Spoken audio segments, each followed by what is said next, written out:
just want it. Can you see myself? Can you see myself? Can you see myself?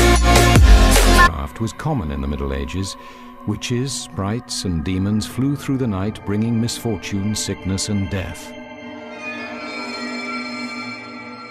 In 15th century London, reports circulated that witches were using black magic to threaten the reign of King Henry VI, a sickly child who had a wobbly hold on power. The London Chronicle recorded, "It was spoken amongst the people that there were some wicked fiends and spirits are reared out of hell to put the people to trouble, dissension, and unrest. Certain men and women called witches made their craft to destroy the king, whom God save and keep." Indeed, Dame Eleanor of Gloucester, King Henry's aunt, had secretly used spells and potions in the past to steal her husband from his previous wife. Eleanor had a fierce ambition to make her husband king and herself queen. If the boy King Henry died without children, the way would be clear to the crown.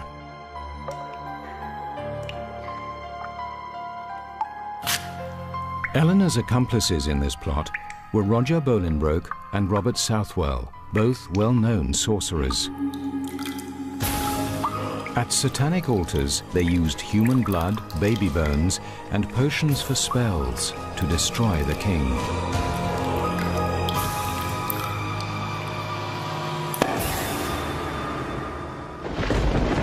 On the 15th of July 1441, a vicious storm struck England, threatening Henry's life as he travelled to London. The king's allies called it the work of witches and used the event as a pretext to come after Henry's aunt Eleanor. Loyalists from Henry's court found Bolingbroke and Southwell in their coven and arrested them, but Eleanor avoided arrest by escaping through a concealed door.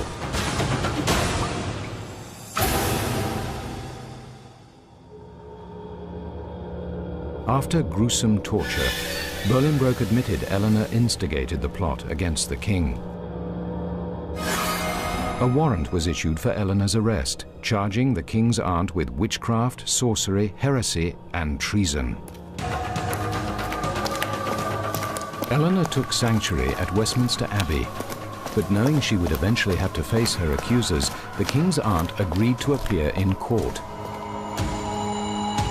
She denied all the charges. But when Bolingbroke gave damning evidence against her, she changed her plea. The king's aunt, the most powerful woman in the kingdom, confessed to using evil powers against her sovereign. The trial was a sensation. No member of the royal family had ever admitted to witchcraft. Eleanor's accomplices were condemned to death, but because the king's aunt was a royal, she could not be executed. Her punishment was laid down in the official newspaper of the day, the London Chronicle. So she was sentenced to do penance. She did walk barefoot on several days to the churches of the city bearing tapers, where all could see her and her shame, and know her to be a witch. Thomas Southwell escaped a hideous death by dying in his sleep here in the Tower of London the day before his execution. Bolingbroke was not so lucky. He was taken from the tower, hanged, and then let down half alive. His bowels were ripped out and burned in front of him. His head was cut off and jammed on a pike on London Bridge. The rest of his body was chopped up and sent to 4 different towns across England. It was an effective warning not to make magic against the king. Eleanor was confined to a castle, and since her nephew the king still feared her witchcraft, she was moved further away from London each year. The night she died, another terrible storm lashed London.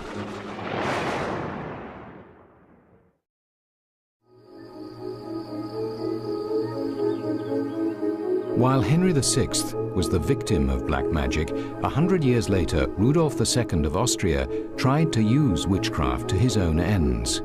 It would cost him his sanity. I know that I am dead and damned. I am a man possessed by the devil. Ruler of Bohemia and Holy Roman Emperor, Rudolf II was convinced he was cursed. Inheriting mental instability from his great-grandmother Joanna the Mad, he suffered his first mental breakdown at 26.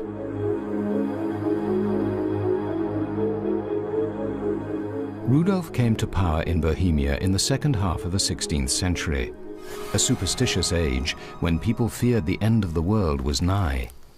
When court astrologers predicted Rudolf would die before he was 50, the king became obsessed with imaginary demons and the mysteries of the dark side.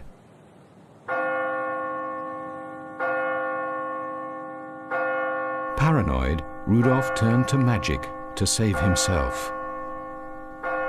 He set up an alchemical laboratory here in Prague, in the most secure area of his castle, a tower where gunpowder was stored.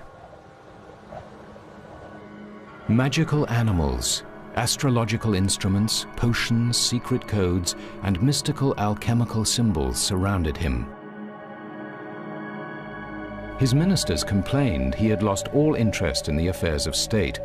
One noted that His Majesty is interested only in wizards, alchemists, Kabbalists, and the like, sparing no expense to find all kinds of treasures, learn secrets, and use scandalous ways of harming his enemies. He strives all the time to eliminate God completely, so that he may in future serve a different master. Rudolf's obsessions attracted both genuine scientists and a host of charlatans, fakers, and con men.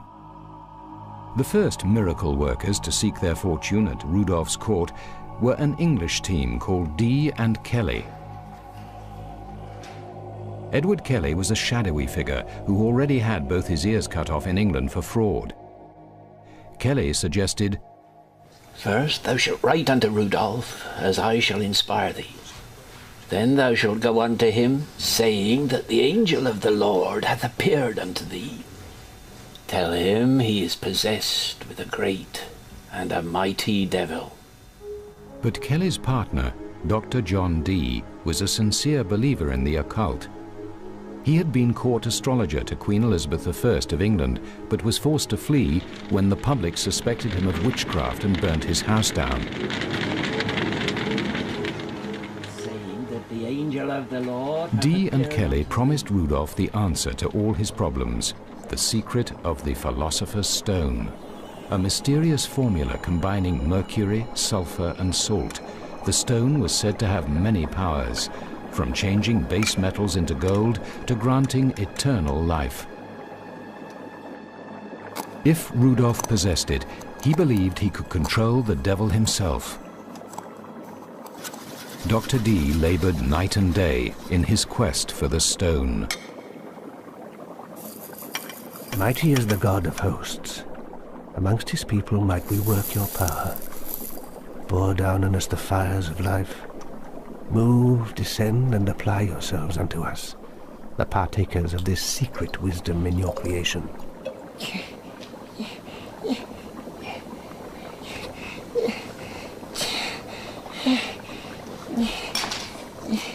But when Dee's experiments came to nothing, the furious King Rudolph reacted by expelling him from the country. Dr. Dee blamed his failures on evil demons conjured by Kelly, but Kelly also failed to produce the magical Philosopher's Stone. Again, Rudolph's disappointment turned to rage, and he had Kelly locked up in the powder tower. There, Kelly fell to his death trying to escape from his guards.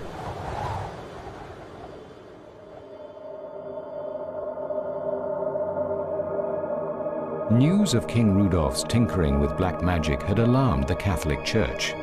The Pope insisted the king undergo an exorcism, but Rudolph refused. The paranoid king came to see the church as a feared enemy and refused to observe holy rituals.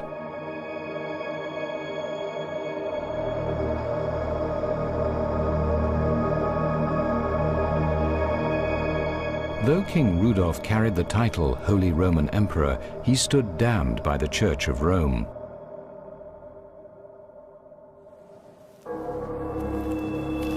But rather than repent, Rudolf descended deeper into the occult.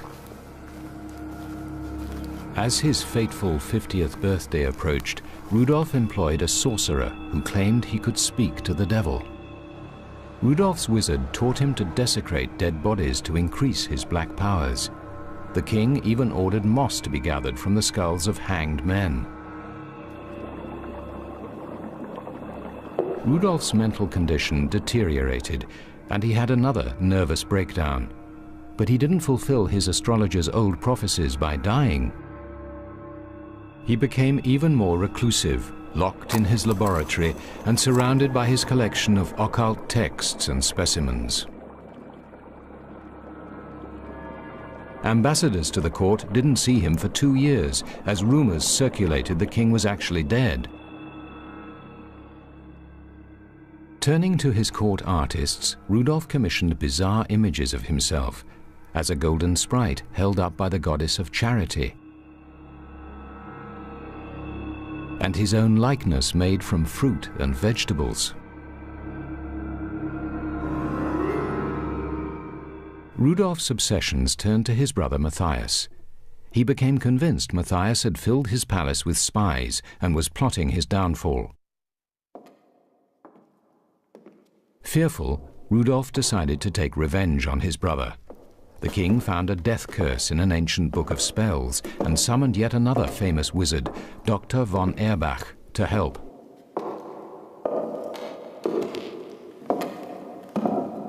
The wizard brought Rudolf to an obscure grotto on the edge of Prague to launch the death curse. There, Dr. von Erbach conjured his magic with an Egyptian mummy and the sacrifice of a black cat. The curse failed, but the séance was so disturbing it drove Rudolf deeper into madness. Yet again, magic failed to save the disturbed king. Instead, dabbling in the black arts broke the unstable Rudolf. After his brother Matthias declared Rudolf unfit to rule, he rarely ventured outside his castle again. Rudolf II died irretrievably insane. His collection of bizarre treasures, valued at 17 million gold pieces, gradually evaporated. But as these symbols attest, his magical influence left its mark all over his capital city of Prague.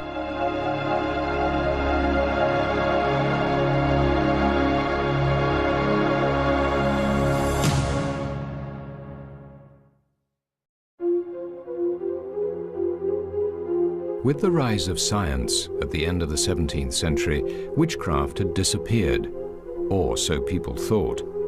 Then a sex and sorcery scandal exploded at the French court of King Louis XIV. For nearly 30 years during the king's reign, secret records of the scandal were kept locked in a simple black case. This was the report by Parisian Chief of Police Nicolas de la Reynie, describing a black magic conspiracy that reached into the darkest depths of human depravity.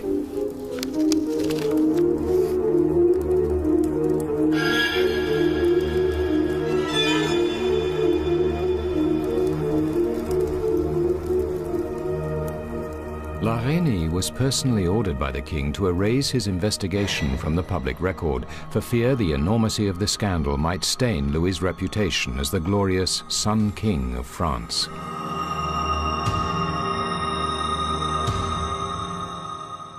The late 1600s were France's golden age, when King Louis built the Palace of Versailles, where the arts, sciences, and sexual escapades flourished. There was even an official position for the royal concubine, known as maîtresse en titre. It was held for a time by a certain Madame de Montespan.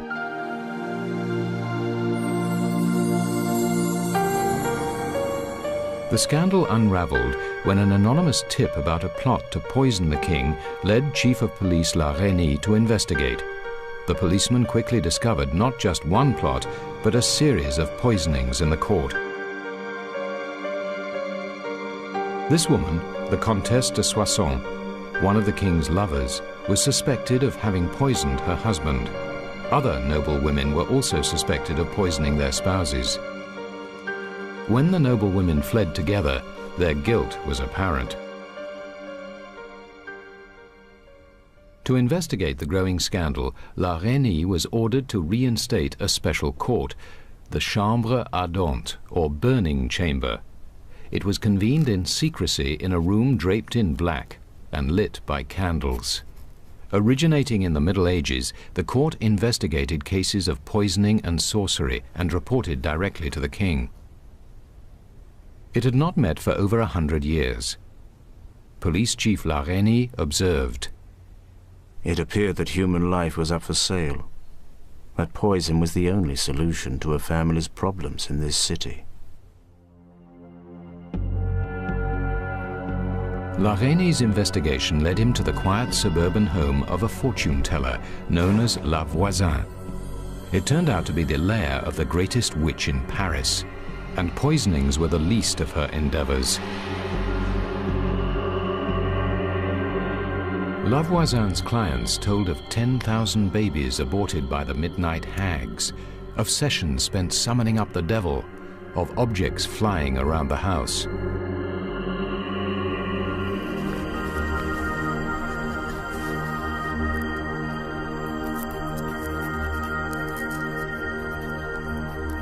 When La Reynie raided the place, he found more than 50 varieties of poison, a hidden furnace containing bone fragments from unwanted infants too large to bury, wax figurines stuck full of pins, black tapers and incense, priests' robes, love potions, and satanic books.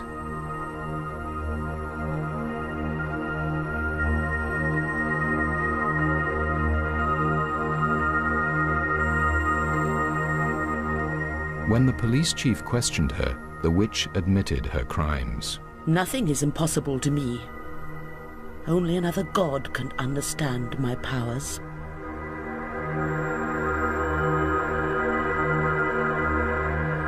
Most importantly, she asserted that many noble ladies were among her clients.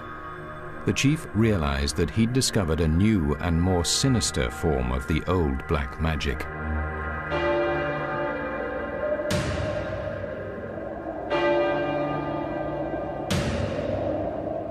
La Voisin, aided by one of her lovers, a defrocked priest, had combined the ancient techniques of witchcraft with a mockery of the Catholic Mass.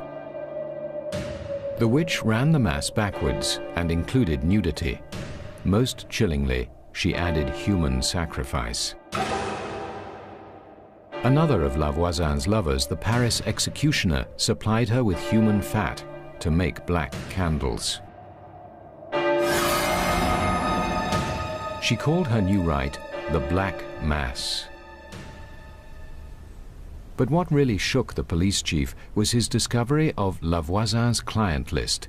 Heading it was the king's official mistress, Madame de Montespan. La Reynie knew he had to tell the king.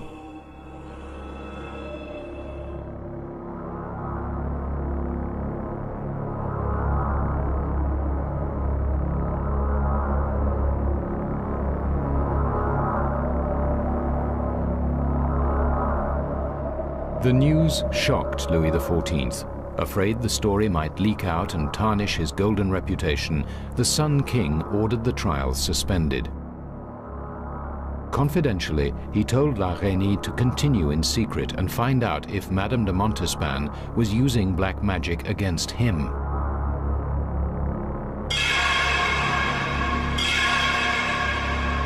She was.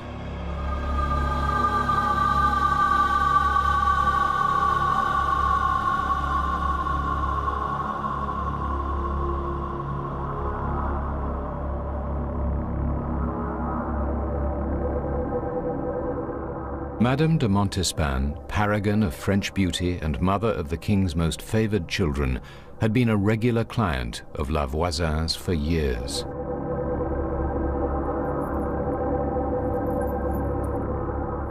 Her near-naked body served as an altar while La Voisin and the priest performed the Black Mass ritual by the light of the witch's evil black candles. They sacrificed a human baby and drank its blood from a satanic chalice, while the priest chanted spells aimed at removing Montespan's enemies from the court. Sometimes she herself joined in. Astaroth, Asmodeus, princes of friendship, accept the sacrifice of this baby which I present to you in return for these wishes. That the king should love me and make our son the future king of France. That I shall be honored by the princes and princesses of the court, and that nothing that I ask of the king shall be denied me.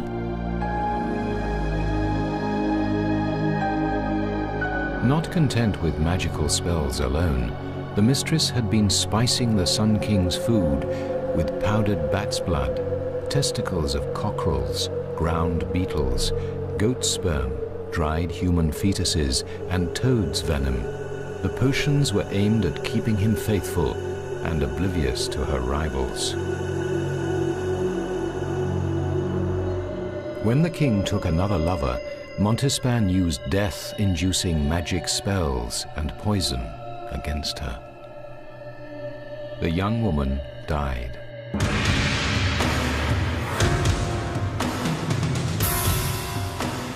Confronted with the enormity of the contagion in his court, Louis XIV moved quickly to suppress the scandal. He ordered the witch La Voisin burnt to death.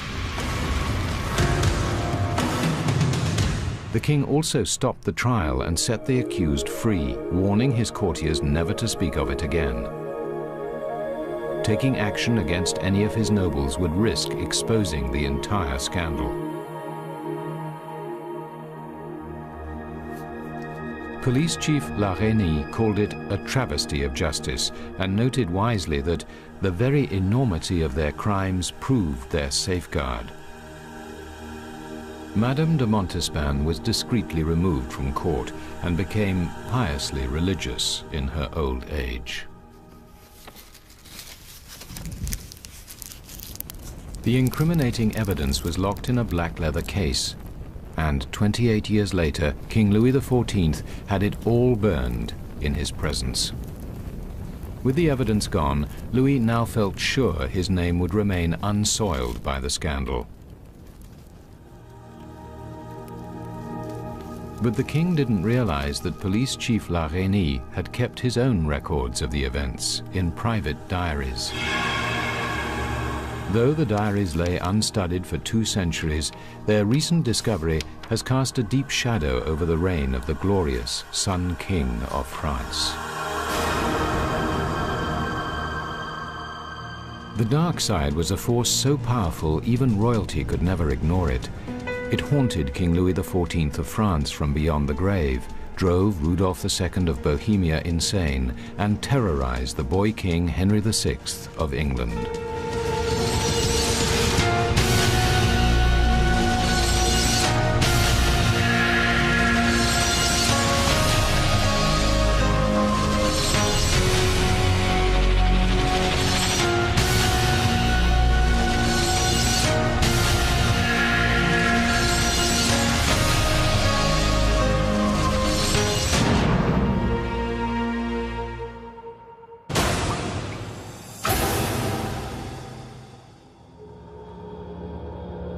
After gruesome torture, Bolingbroke admitted Eleanor instigated the plot against the king.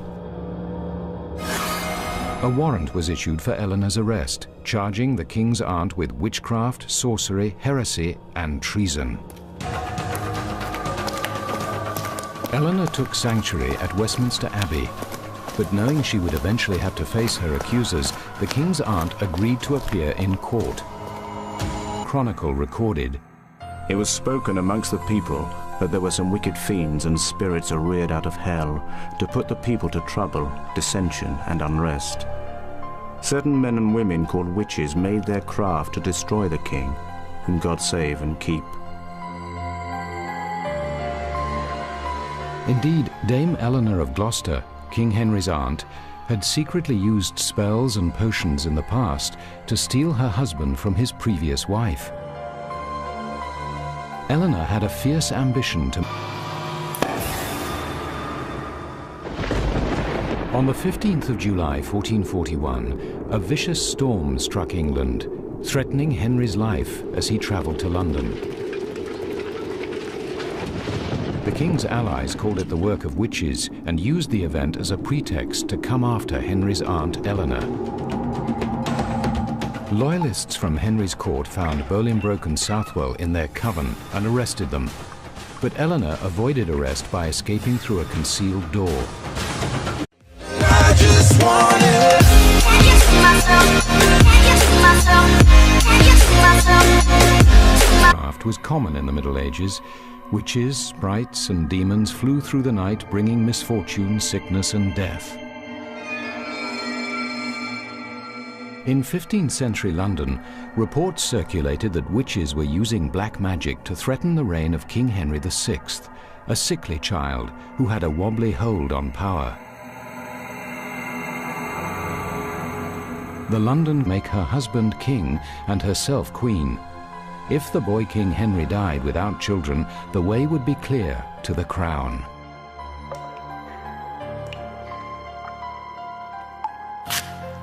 Eleanor's accomplices in this plot were Roger Bolingbroke and Robert Southwell, both well-known sorcerers.